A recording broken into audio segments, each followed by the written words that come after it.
আজকের ক্লাসে আপনারা দেখবেন যে কিভাবে টেকনিক্যাল এসইও অডিট করতে হয়। আশা করি আপনারা আমার টেকনিক্যাল এসইও এই ভিডিওটা সম্পূর্ণভাবে দেখেছেন এবং বুঝতে পেরেছেন যে কিভাবে টেকনিক্যাল এসইও করতে হয়। আজকে দেখবেন যে টেকনিক্যাল এসইও অডিট জিনিসটা কি। এখন আপনাদের মাথার ভিতর আসতে পারে যে ভাই অডিট জিনিসটা কি। অডিট বলতে বোঝায় যে একটি ওয়েব পেজকে অ্যানালাইসিস করে ওই ওয়েব পেজের যে সমস্যা আছে ওই সমস্যাগুলো বের করে নিয়ে আসার প্রসেসটারই বলা হয় অডিট। আশা করি আপনারা বুঝতে পেরেছেন যে অডিট জিনিসটা কি। আমরা টেকনিক্যাল এসইওতে কি কি শিখেছি। আমরা টেকনিক্যাল এসইওতে সর্বপ্রথম শিখেছি যে সাইট ম্যাপস বা এক্সএমএল সাইট ম্যাপস। এক্সএমএল আমরা সর্বপ্রথম কি শিখেছি? আমরা সর্বপ্রথম স্টেপটা শিখেছি যে এক্সএমএল সাইট ম্যাপস বা সাইট ম্যাপস। আমরা দ্বিতীয় স্টেপে কি শিখেছি? আমরা দ্বিতীয় স্টেপে শিখেছি যে robots dot TXT. Robots dot TXT. আমরা তৃতীয় স্টেপে কি শিখলাম? আমরা তৃতীয় স্টেপে শিখেছি যে ক্যানোনিক্যাল ইউআরএল।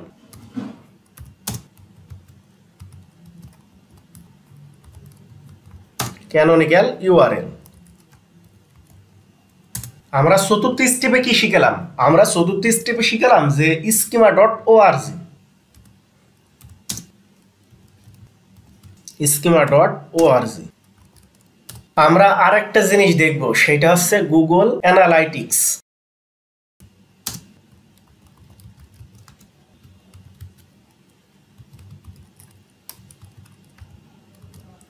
আমরা টেকনিক্যাল এসইওতে এই 5টা স্টেপ দেখব।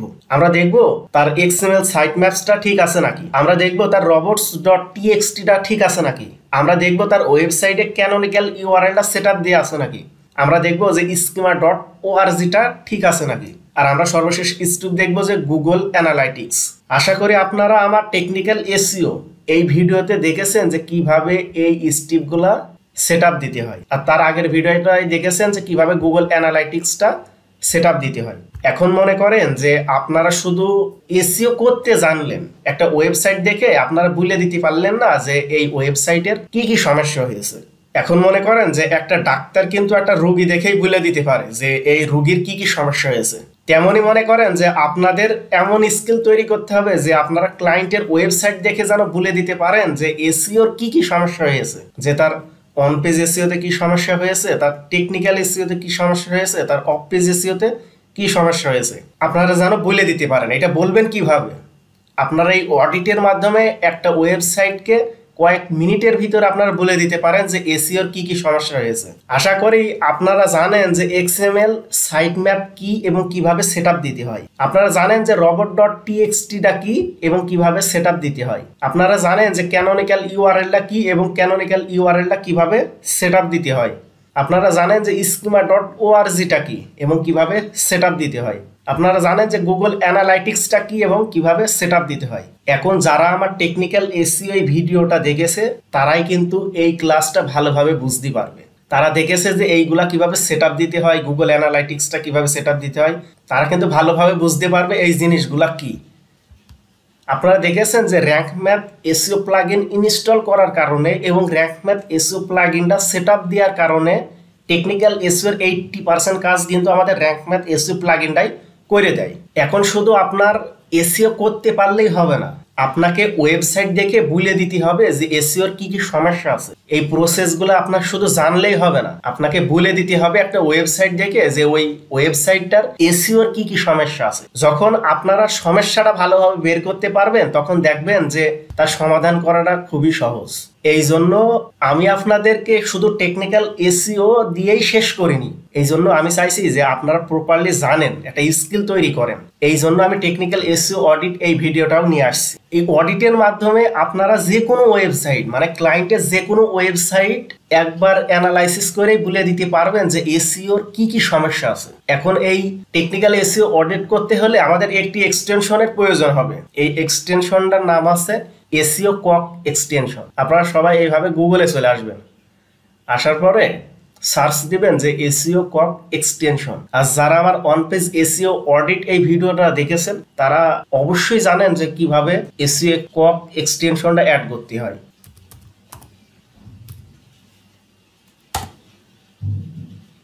তারপরে এইভাবে চলে আসবেন, আসার পরে অ্যাড টু ক্রোমে আসবেন, তারপরে অ্যাড এক্সটেনশন। আপনারা দেখতে পাচ্ছেন যে এসইও কক এই এক্সটেনশনটা ডাউনলোড হচ্ছে, এই দেখেন ডাউনলোড হয়ে গিয়েছে। এবার আপনারা সবাই এই এক্সটেনশনে চলে আসবেন, আসার পরে এইটাই পিন দিয়ে দেবেন। যখন আপনি পিন আপ করে দেবেন তখন দেখতে পারবেন যে এই জায়গায় এসইও কক এক্সটেনশনটা শো করছে। আমি আমার এই ক্লায়েন্টের ওয়েবসাইটটারে মনে করেন সে আমার অডিট করার জন্য হায়ার করলো। আমি আপনাদের দেখাবো যে তার স্টেপ বাই স্টেপ কিভাবে অডিট করতে হয়। আপনারা এর আগের ভিডিওটাই দেখেছেন যে কিভাবে অন পেজ এসইও অডিট করতে হয়। এইভাবে আপনারা এসইও কক এক্সটেনশনে আসবেন, আসার পরে ডাইগন এসিসে আসবেন ডাইরেক্ট। আমাদের সর্বপ্রথম কাজ হবে যে টেকনিক্যাল এসইওর সাইট ম্যাপসটা তার ঠিক আছে নাকি। আপনারা সবাই নিচে চলে আসবেন, আর তার আগে এই জায়গায় আপনারা দেখতে পারবেন যে একটা ইউআরএল, মানে আপনারা যেই পেজটাকে অডিট করবেন সেই পেজের ইউআরএলটা এই জায়গায় শো করবে। আর এই জায়গায় দেখতে পাচ্ছেন যে পেজ এসইও অডিট। আপনারা একদম নিচে চলে আসবেন। আমরা সর্বপ্রথম কি দেখব, টেকনিক্যাল এসইও অডিটের ক্ষেত্রে আমরা সর্বপ্রথম দেখব যে তার এক্সএমএল সাইট ম্যাপসটা ঠিক আছে নাকি। এই দেখেন এক্সএমএল সাইট ম্যাপস, সে কিন্তু তার ওয়েব পেজে তার এক্সএমএল সাইট ম্যাপসটা সেট আপ দিইনি, যার কারণে এই জায়গাটা ইরোর দেখাচ্ছে। এবার আমরা কি দেখব, এবার দেখব যে তার রবটস ডট টিএক্সটিটা ঠিক আছে নাকি।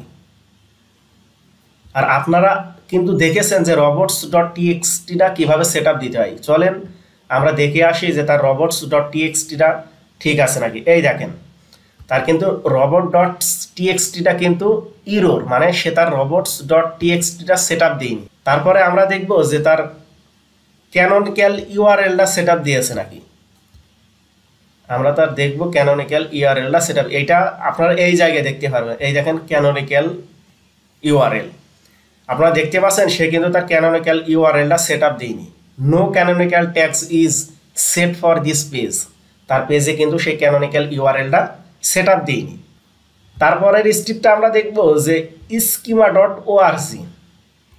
আপনারা নিচে চলে আসবেন, আসার পরে এই জায়গায় দেখতে পারবেন যে স্কিমা ডট ওআরজি, সে কিন্তু তার পেজে স্কিমা ডট ওআরজি এইটা কিন্তু সেট আপ দিইনি, যার কারণে এই জায়গায় ইরোর দেখাচ্ছে।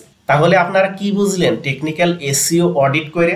আপনারা টেকনিক্যাল এসইও অডিটের মাধ্যমে জানতে পারবেন যে তার ওয়েব পেজে technical SEO properly set up দিয়েছে নাকি। আপনারা এই অডিটের মাধ্যমে দেখতে পারবেন সে তার সাইট ম্যাপসটা সেট আপ দিয়ে পেরেছে নাকি, রবট ডট টিএক্সটিটা সেট আপ দিয়েছে নাকি, স্কিমা ডট ওআরজিটা সেট আপ দিয়েছে নাকি, ক্যানোনিক্যাল ইউআরএল এইটা সেট আপ দিয়েছে নাকি। আপনারা এইটা কিন্তু 2-1 মিনিটের ভিতরে দেখে ফেলতে পারলেন যে তার ওয়েব পেজে টেকনিক্যাল এসইওটা প্রপারলি ঠিক আছে নাকি। আসলে কি তার টেকনিক্যাল এসইও ঠিক আছে, তার ওয়েব পেজে টেকনিক্যাল এসইও ঠিক নাই। এবার আমরা দেখব গুগল অ্যানালাইটিক্স। আপনারা আমার আগের ভিডিওটাই দেখেছেন যে কিভাবে গুগল অ্যানালাইটিক্স সেট আপ দিতে হয়। এই দেখেন তার গুগল অ্যানালাইটিক্সটা সেট আপ দেওয়া আছে। এখন আপনারা বলেন তো যে তার ওয়েব পেজে টেকনিক্যাল এসইওটা ফুল সেট আপ দিয়ে আছে নাকি। অবশ্যই নেই। এখন আপনারা কি করবেন, এখন আপনারা